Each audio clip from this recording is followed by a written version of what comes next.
Watch just how rough this is here. Oh boy. No. Way more difficult than what he was anticipating. You have no idea how big of a save that was, Rick. I thought we were unfortunately getting ready to see a live accident from the in-car. I mean, that orange piece should be straight up. Oh, man. Yeah, this thing's not handling well at all. See the right hand off the wheel in frustration. The back of the car is out of the track. Oh, my goodness. 31-34 still after all that. Yeah, this orange tape is 90 degrees to the right. Look at that, bumps. All right, it's just what you talked about, right? Yeah. 2 bumps in the back of the car. The first one it handled when it rebounded and hit it again right here. 1, 2. Goodbye. Oh, man. A car that was up in the top 5. He was 3rd quickest in 1 lap times in practice. And his car actually was pretty good throughout the runs. See how he navigates this. A little smoke there also, Steve. Oh, yeah, smoking up the track a little bit, but he stays in the gas all the way to the dust. Stays in the gas and in the green. We'll see how he does through 3 and 4. Yeah, looking good. Losing a little bit of time right there, but he's going to be quick enough to just have fast time right now. Nice lap.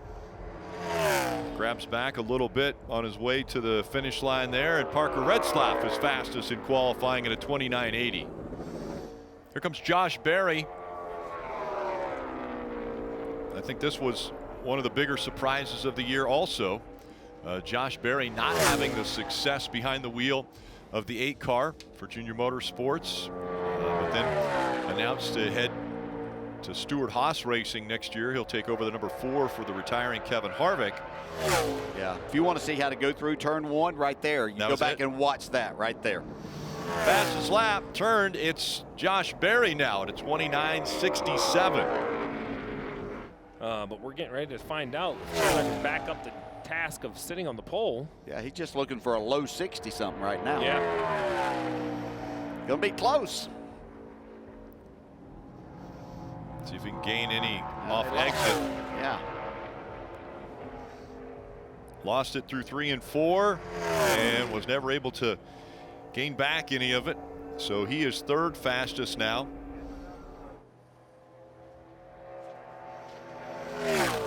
Gains a little bit back on corner exit, but is there enough time to get to it? That was a big run at it that comes up just shy. 4 100ths. 29.71 for Cole Custer, and now the final qualifying run will be Sam Mayer. So Josh Berry watching on as one of his teammates, the last one to go.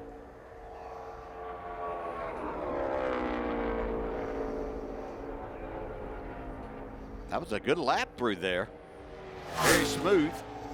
Not going to be quite as quick as Josh Berry. I think you can relax, Josh. You got this, buddy. There's no relax in that face.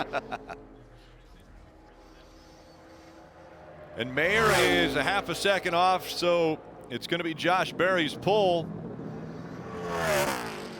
The 32-year-old grabs his 4th career pole. His last one was in Michigan 8 starts ago. And now he smiles, and a little laugh there with the team. We'll go down to Kim. And it's hard to bet against Josh Berry when it comes to Las Vegas and the fall race. First, let's talk about that qualifying lap. Did you know when you made it that it was going to be a pole-winning lap? Not really. I didn't love my lap, honestly. I felt like I left a little bit out there. It's so tough, right? You're just carrying so much throttle and just knowing exactly how much you need to do there with the, to keep up with the racetrack. But our car's really solid. I was pretty happy with it in practice. Tomorrow's going to be a completely different day. It's going to be much hotter. I know the groove's going to move around a lot. Last year we ran the fence basically the whole race. So we gotta, we still got some work to do tonight. To make the right adjustments for the conditions tomorrow. But overall, it's a really good start, and just proud of everybody at Junior Motorsports. Us on the 8 team, obviously we're disappointed to be out of the playoffs, but we've had a lot of speed lately, and we're knocking on the door to win. So there'd be no place better than tomorrow. And you've won the last 2 fall races here at Vegas. What about this race suits you so well, or your driving style? What is it? I don't know. It's just, it's a really good track for Junior Motorsports. Our cars have always been really solid here, and Hendrick Motorsports gives us great engines and great chassis. So I think it's a combination of a number of different things. Each race that I've won has been entirely different conditions and different cars, different teams. So all in all, it's exciting to come here. We're ready for tomorrow, and I just want to thank Lube Zone for coming on board. Mark Clark, Darren Odell, everybody at Lube Zone for coming on board. A great looking race car, and we're going to try to take it to victory lane tomorrow. What I hear in that answer, guys, is adaptability. Apparently Josh Berry has it when it comes to this race at Las Vegas. Josh Berry and Cole Custer, a couple playoff drivers. Josh obviously eliminated out of the playoffs in this round of 8. But Cole Custer will start on the front row. Sammy Smith, Chandler Smith in row 2. Probably expected Justin Allgaier to be a little further up there, but gosh, when you're talking about 7th, still pretty good starting spot. Yeah, Austin Hill, we mentioned that kind of conservative lap around the top. Does what he needs to do. He'll start inside the top 10 right next to Lane Riggs. Yeah, outstanding run for Lane there. Parker Kligerman starting in row 6. We see playoff driver Sam Mayer in 7 and Sheldon Creed in row 8. Dawson Cram, good in practice, good again in qualifying.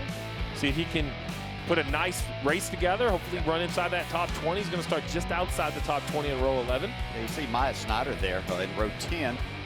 Hasn't had a lot of races recently, but they're going to have those here at the end of the year. But getting acclimated there, I look for him to be up well inside the top 10 tomorrow. Row 13, welcome back Ryan Reed to the Xfinity Series. Has not had a start since 2018, but has had success in this series. He'll start in that 13th row. And these drivers, you talk about those bumps in 1 and 2, but on the original start and the restarts, it's going to be bumpy and 2 and 3 wide, and that makes this final page so important because you see all the way back there, John Hunter Nemechek. He's going to be in row 19, never get a chance to qualify, and I think he has speed enough to work his way up to the field, but patience, and more importantly, opportunity. Will the opportunity be presented? Hi, I'm Parker Kligerman. For more access like this from Pit Road, be sure to click and subscribe to the Motorsports on NBC YouTube channel.